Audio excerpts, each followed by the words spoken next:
বাড়ি বিপদে পড়লে বাড়ি গরুর চামড়া ব্যাপারীরা তারা গরুর চামড়া কিনেছে মানে বেশি দাম দিয়ে, এখন তাদের মানে বিক্রি করতে হচ্ছে অল্প বাজেটে, ঠিক আছে।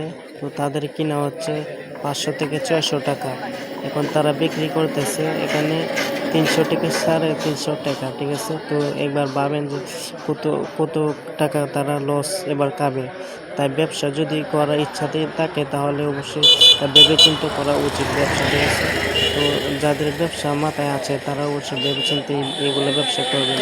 অনেকেই আপনার চামড়াই দেখেন এই উটু ভরে ভরে চামড়া নিয়ে আসছে, ঠিক আছে। তো এগুলা মানে তারা বিক্রি করতে পারতেছে না, এই অল্প টাকায় কীভাবে বিক্রি করবে।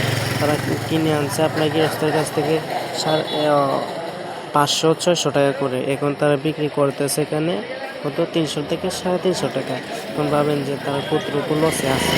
তাই এগুলো ব্যবসা যারা করেন তারা অবশ্যই মানে বুঝে শুনে করবেন, কারণ ব্যবসায় আপনাকে লাটে উঠাতে পারে, ব্যবসায় আপনাকে মানে টাকাওয়ালা বানাইতে পারে, আবার ব্যবসায় আপনাকে পথেও বসিয়ে দেওয়ার সম্ভাবনা আছে যদি সেটা আপনি না বুঝে করে থাকেন, ঠিক আছে। তো সবাই ভালো থাকবেন, আবার নতুন ভিডিওর জন্য অবশ্যই আপনারা অপেক্ষা করবেন এবং এগুলা ভিডিও দেখার জন্য আমার পেজটাকে ফলো দিবেন এবং আমার চ্যানেলটাকে সাবস্ক্রাইব